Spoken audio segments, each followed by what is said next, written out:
മണിക്ക് ഞാൻ കാറ് കൊണ്ടുവരും. 9:30 അദ്ദേഹം കളത്തി വരുമ്പം അവിടെ എത്തിയിരിക്കണം.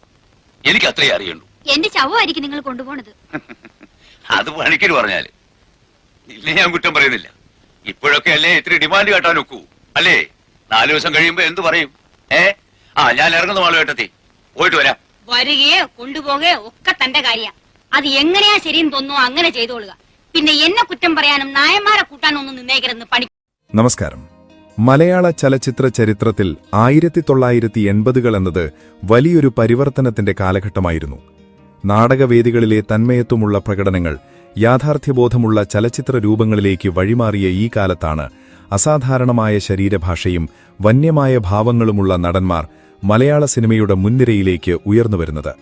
അത്തരത്തിൽ തന്റെ അരങ്ങേറ്റ ചിത്രത്തിലൂടെ തന്നെ മികച്ച നടനുള്ള സംസ്ഥാന ചലച്ചിത്ര പുരസ്കാരം നേടി ചലച്ചിത്ര ലോകത്തെ അത്ഭുതപ്പെടുത്തിയ അപൂർവ പ്രതിഭയായിരുന്നു നടൻ അച്ഛൻ കുഞ്ഞ്.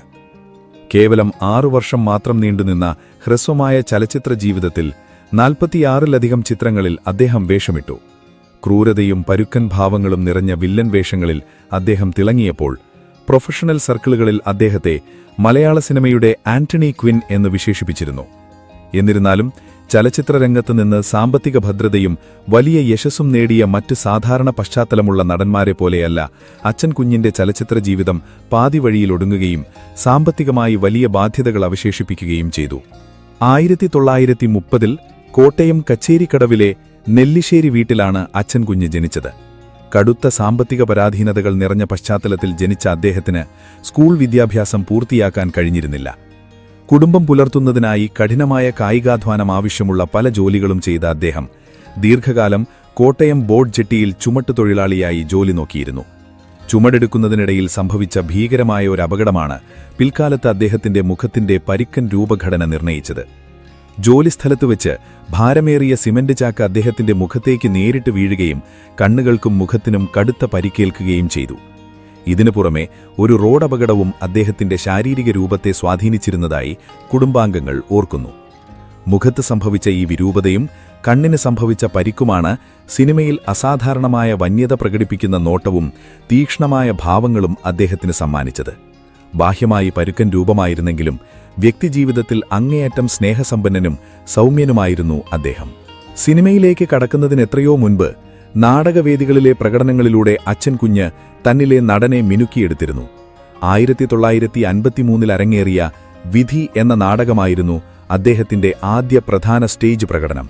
തുടർന്ന് KPAC, Vaikom Malavika, Kerala theatres, national theatres, Bharat theatres തുടങ്ങിയ പ്രമുഖ നാടക സമിതികളുടെ ഭാഗമായി അദ്ദേഹം 30 വർഷത്തോളം പ്രവർത്തിച്ചു.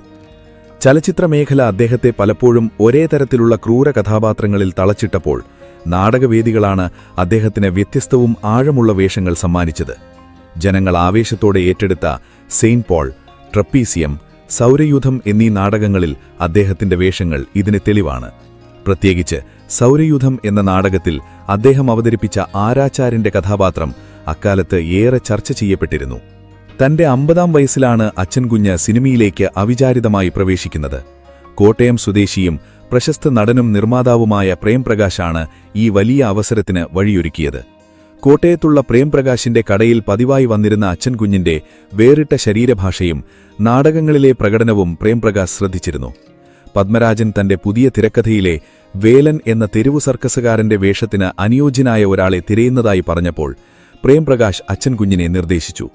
തുടർന്ന് പത്മരാജനെ കാണാൻ തിരുവനന്തപുരത്തെ വീട്ടിലെത്തിയ അച്ഛൻ കുഞ്ഞിന്റെ പരുക്കൻ സ്വരവും രൂപവും ആദ്യം പത്മരാജന്റെ ഭാര്യയെയും മകനെയും ഭയപ്പെടുത്തി. എന്നാൽ എഴുതിക്കൊണ്ടിരിക്കുന്ന കഥാപാത്രം തന്റെ മുറ്റത്ത് വന്ന് നിൽക്കുന്നത് കണ്ട് അത്ഭുതപ്പെട്ട പത്മരാജൻ ഉടൻ തന്നെ സംവിധായകൻ ഭരതനെയും പ്രേംപ്രകാശിനെയും ഫോണിൽ വിളിച്ച് സന്തോഷം പങ്കുവച്ചു. തുടർന്ന് ഭരതനെ കാണാൻ മദ്രാസിലേക്ക് പോയ അച്ഛൻ കുഞ്ഞിനെ കണ്ടപ്പോൾ ഭരതനും അത്ഭുതപ്പെട്ടു. കാരണം താൻ വരച്ചുവെച്ച വേലന്റെ അതേ സ്കെച്ചായിരുന്നു അച്ഛൻ കുഞ്ഞ്. നിർമ്മാതാവ് ഹരിബോധൻ കൂടി സമ്മതിച്ചതോടെ 1980 ഓഗസ്റ്റ് 23-ന് റിലീസ് ചെയ്ത ലോറിയിലൂടെ അച്ഛൻ കുഞ്ഞ് ചലച്ചിത്രരംഗത്ത് ഔദ്യോഗികമായി അരങ്ങേറ്റം കുറിച്ചു. അരങ്ങേറ്റ ചിത്രമായ ലോറിയിലെ അഭിനയത്തിന് അച്ഛൻ കുഞ്ഞിന് മികച്ച നടനുള്ള കേരള സംസ്ഥാന ചലച്ചിത്ര പുരസ്കാരവും കേരള സംസ്ഥാന ഫിലിം ക്രിട്ടിക്സ് അവാർഡും ലഭിച്ചു. കന്നിച്ചിത്രത്തിലൂടെ തന്നെ ഇത്തരമൊരു നേട്ടം നേടിയ ഏക നടനാണ് അദ്ദേഹം. ലോറിയുടെ ചിത്രീകരണവേളയിൽ പാലക്കാടെ ഒരു മലമുകളിൽ വെച്ച് ബാലൻ കെ നായരുമായുള്ള സംഘർഷരംഗം ചിത്രീകരിക്കുമ്പോൾ മൈക്രോഫോണുകൾ ലഭ്യമായിരുന്നില്ല.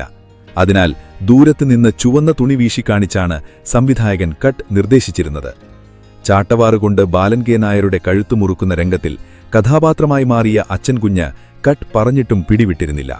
മുൻപ് ചിത്രീകരണ വേളകളിൽ യഥാർത്ഥത്തിൽ അടിക്കുന്ന സ്വഭാവമുള്ള ബാലൻ കെ നായർക്ക് ഭരതന്റെ നിർദ്ദേശപ്രകാരം അച്ഛൻകുഞ്ഞ് നൽകിയ തിരിച്ചടിയായിരുന്നു ഇതെന്നത് അക്കാലത്തെ ഒരു കൗതുകകരമായ അണിയറ രഹസ്യമാണ്. മറ്റൊരു പ്രധാന വഴിത്തിരിവ് സംവിധായകൻ PG വിശ്വംഭരനുമായുള്ള അദ്ദേഹത്തിന്റെ സഹകരണമായിരുന്നു.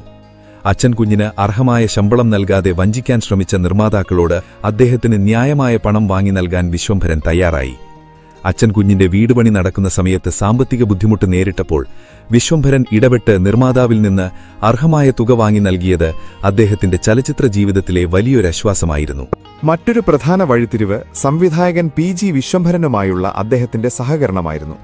അച്ഛൻകുഞ്ഞിന് അർഹമായ ശമ്പളം നൽകാതെ വഞ്ചിക്കാൻ ശ്രമിച്ച നിർമ്മാതാക്കളോട് ശക്തമായി വിലപേശി അദ്ദേഹത്തിന് ന്യായമായ പണം വാങ്ങി നൽകാൻ വിശ്വംഭരൻ തയ്യാറായി. അച്ഛൻകുഞ്ഞിന്റെ വീടുപണി നടക്കുന്ന സമയത്ത് സാമ്പത്തിക ബുദ്ധിമുട്ട് നേരിട്ടപ്പോൾ വിശ്വംഭരൻ ഇടപെട്ട് നിർമ്മാതാവിൽ നിന്ന് അർഹമായ തുക വാങ്ങി നൽകിയത് അദ്ദേഹത്തിന്റെ സിനിമാ ജീവിതത്തിലെ വലിയൊരു ആശ്വാസമായിരുന്നു. അച്ഛൻകുഞ്ഞിന്റെ അഭിനയ ജീവിതം കേവലം വില്ലൻ കഥാപാത്രങ്ങളിൽ മാത്രം ഒതുങ്ങുന്നതായിരുന്നില്ല. മലയാളത്തിലെ എക്കാലത്തെയും മികച്ച ചില ചലച്ചിത്രങ്ങളിൽ അദ്ദേഹം ശ്രദ്ധേയമായ വേഷങ്ങൾ ചെയ്തു. IV ശശിയുടെ ഈ നാട് എന്ന ചിത്രത്തിലെ പോരിഞ്ചു, J ശശികുമാറിന്റെ സൂപ്പർ ഹിറ്റ് ചിത്രമായ ആട്ടക്കലാശം, ലെനിൻ രാജേന്ദ്രന്റെ പ്രേം നസീറിനെ കാണാനില്ല മാരൻ തുടങ്ങിയവ അദ്ദേഹത്തിന്റെ അഭിനയ വൈഭവത്തിന് തെളിവാണ്. ഇതിൽ ആട്ടക്കലാശം എന്ന ചിത്രത്തിലെ കുമരൻ എന്ന കഥാപാത്രം കൊലപാതക കുറ്റത്തിന് ശിക്ഷ അനുഭവിച്ചതിന് ശേഷം തിരുത്തപ്പെട്ട മനുഷ്യനായി മാറുന്ന വീട്ടുസൂക്ഷിപ്പുകാരനായിരുന്നു. പ്രേം നസീറിനെ കാണാനില്ല എന്ന ചിത്രത്തിൽ വ്യവസ്ഥിതിയോട് കലഹിക്കുന്ന യുവാക്കൾക്കൊപ്പം നിൽക്കുന്ന കഥാപാത്രമായിരുന്നു അദ്ദേഹത്തിന്റേത്. കഠിനമായ കരിയറിനെ ഉയരങ്ങളിലേക്ക് സഞ്ചരിക്കുന്നതിനിടയിലാണ് അവിചാരിതമായി രോഗാവസ്ഥ അച്ഛൻകുഞ്ഞിനെ കീഴടക്കുന്നത്. കരളിലെ രോഗബാധയെ തുടർന്ന് 1987 ജനുവരി 16 തന്നെ 56-ാം വയസ്സിൽ അദ്ദേഹം ഈ ലോകത്തോട് വിട പറഞ്ഞു. മരിക്കുമ്പോൾ ഭാര്യ അച്ചാമ്മയും മക്കളായ സാജനും ലിസാമയും അടങ്ങുന്ന കുടുംബത്തിന് അദ്ദേഹം വലിയ സമ്പാദ്യങ്ങളൊന്നും മാറ്റിവെച്ചിരുന്നില്ല. വലിയ പുരസ്കാരങ്ങൾ നേടിയിട്ടും മലയാള ചലച്ചിത്ര ലോകവും സംസ്ഥാന സർക്കാരും അദ്ദേഹത്തോട് കാണിച്ച അവഗണന ഏറെ വേദനിപ്പിക്കുന്നതാണ്. അദ്ദേഹത്തിന്റെ മരണാനന്തരം 1999 മകൻ സാജന്റെ നേതൃത്വത്തിൽ നടന്ന ഒരു നാടകമേളയല്ലാതെ മറ്റൊരു വലിയ അനുസ്മരണ ചടങ്ങുകളും അദ്ദേഹത്തിനായി നടന്നിട്ടില്ല. കോട്ടയം ജില്ലയിൽ വെച്ച് വർഷങ്ങൾക്ക് ശേഷം സംസ്ഥാന ചലച്ചിത്ര പുരസ്കാര വിതരണം നടന്നപ്പോൾ പോലും ജില്ലയിൽ നിന്നുള്ള ആദ്യത്തെ മികച്ച നടനായ അച്ഛൻകുഞ്ഞിനെ അനുസ്മരിക്കാൻ അധികൃതർ തയ്യാറായില്ല എന്നത് അദ്ദേഹത്തിന്റെ കുടുംബത്തെ ഏറെ വേദനിപ്പിച്ചു. നടൻ പ്രേംപ്രകാശിന്റെ പ്രകാശവർഷങ്ങൾ എന്ന ആത്മകഥയിലൂടെയാണ് അച്ഛൻകുഞ്ഞിന്റെ ജീവിതത്തിലെ ദുരിതപൂർണമായ പല അധ്യായങ്ങളും പിന്നീട് ചലച്ചിത്ര ലോകത്ത് വീണ്ടും സജീവ ചർച്ചയാകുന്നത്. എങ്കിലും തന്റെ പരുക്കൻ നോട്ടവും ഘനഗംഭീരമായ ശബ്ദവും കൊണ്ട് സ്വാഭാവിക അഭിനയത്തിന്റെ പുതിയൊരു തലം മലയാള സിനിമയ്ക്ക് സമ്മാനിച്ച നടനായി അച്ഛൻകുഞ്ഞ് ഇന്നും ചലച്ചിത്ര ആസ്വാദകരുടെ മനസ്സിൽ നിലനിൽക്കുന്നു. ഈ വീഡിയോ നിങ്ങൾക്കിഷ്ടമായെങ്കിൽ വീഡിയോ ഒന്ന് ഷെയർ ചെയ്യുക, ഹൈപ്പ് ചെയ്യുക. പിന്നെ ഈ ചാനൽ ആദ്യമായി കാണുന്നവരാണെങ്കിൽ ചാനൽ ഒന്ന് സബ്സ്ക്രൈബ് ചെയ്യുക. അടുത്ത വീഡിയോയിൽ കാണാം. നന്ദി.